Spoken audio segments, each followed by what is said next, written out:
আসসালামু আলাইকুম প্রিয় শিক্ষার্থী বন্ধুরা, কেমন আছো সবাই? আশা করি ভালো আছো। আমার প্রথম শ্রেণীর বন্ধুরা, অঙ্ক বই আর বাংলা বইটা সামনে নাও, চলো আমরা পড়া শুরু করি। তোমরা 82 পেজ খোলো, দেখো আমরা আগের ক্লাসে টাকাগুলো চিনেছিলাম, তাই না? কোন টাকা, কত টাকা নোট, সেগুলো শিখেছিলাম।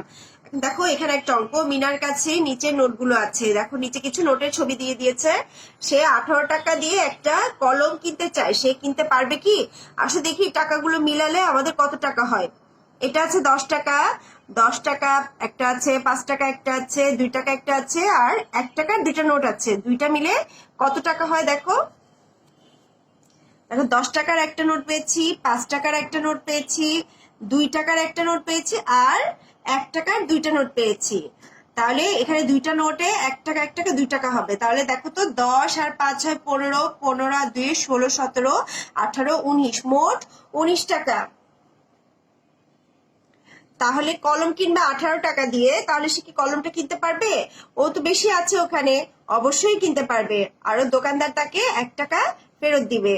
পরের অঙ্কটা দেখো, তাসলিমা 13 টাকা নিয়ে দোকানে গেল, সে 8 টাকার একটি খাতা কিনলো, তার কাছে কত টাকা রইলো? তো দেখো দোকানে নিয়ে গেল 13 টাকা, আর খাতা কিনলো 8 টাকা দিয়ে। দোকানদার কত ফেরত দিবে?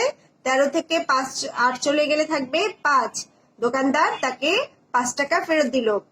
এবার বাংলা বইটা নাও, আমরা একটু বাংলা করি। তুমি বাংলা বইয়ের 51 পেজ খোলো। আজকে আমরা ঐকার দিয়ে শব্দ শিখবো। ঐকার দিয়ে কি কি হয় দেখো।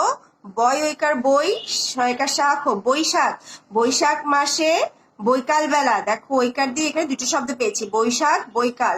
সৈকতে বসেছে মেলা, সৈকত মানে হচ্ছে সমুদ্র।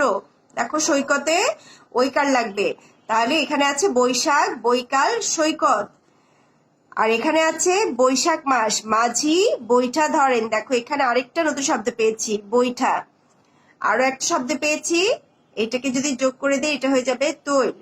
বৈশাখ বৈকাল বৈঠা তৈল আর সৈকত। এখানে আমরা কয়টা শব্দ পেলাম? একটা, একটা, দুইটা, তিনটা, চারটা, 5টা শব্দ পেয়েছি। এরকম আরো ঐকার দিয়ে আরো অনেক শব্দ আছে, তোমরা নিজে নিজে 5টা খুঁজে লিখে ফেলো। বন্ধুরা, তোমরা বাসায় ভালো করে পড়াশোনা করো, ভালো থেকো, আল্লাহ হাফেজ।